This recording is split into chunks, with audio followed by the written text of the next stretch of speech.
ఇప్పటిదాకా ఏ నాతో వచ్చింది లేదు, చూసింది లేదు, అట్లు లేపింది లేదు.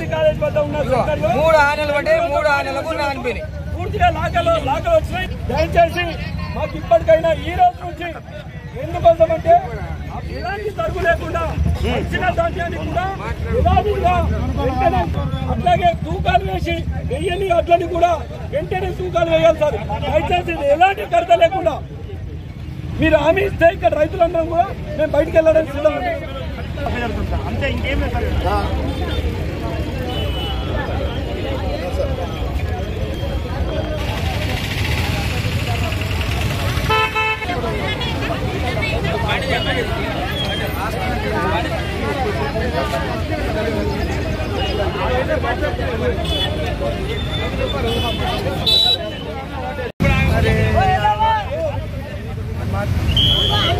అన్నజల్లలో అనుబంధం ఉండదు కానీ పంట పండించే రైతుకు అనుబంధం లేదు.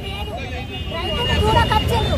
రైతును ఎంత చూస్తారో అన్నజల్లకు అనుబంధం కూడా అట్లా ఉంటుంది. పంట పండించినాము, పంట కూడా ఇది ఎంత చేస్తే ఎంత పంట పండుతుంది. కొంత వ్యవసాయదారు అన్నలు కూడా రాజకీయం అంటున్నారు, వ్యవసాయదారు లేరన్నలు కూడా వాళ్ళకు కూడా ఏదో బాధ కలిగి అందరికీ కొనుగోలు చెయ్యాలి. రైతుల మీద మీరు అక్కడ ఇక్కడ కృషి చెయ్యకుండ్రి. ఇప్పుడు అందరం రైతు బంధువులం, అన్నజల్లము లెక్క అందరము రైతు బంధువులము.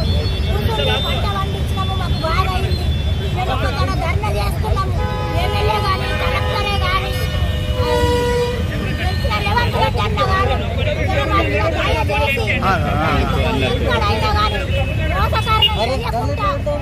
మోసం చెయ్యకుండా రేవంత్ అన్న నువ్వు గెలిచినప్పుడు గెలక ముందు అన్ని చెప్తున్నావు, గెలిచినాం కదా ఇప్పుడు మా రైతు మీద అన్ను పోస్తున్నావు, మా కడుపు మీద ఒక రైతు ఎత్తేసినావు. ఆ రైతుని పక్కకు తొలుగా కొట్టేసి అట్ల ధర ఏందో నువ్వు మాకు ఏమి కడత లేకుండా మా అట్లను నువ్వు కొనాలా, డబ్బులు ఎంజలే మా ఖాతాలలో వేయాలా, రైతుకు బాధలుండకు, రైతుకు పంట పండించిన పంటని కొనాలా.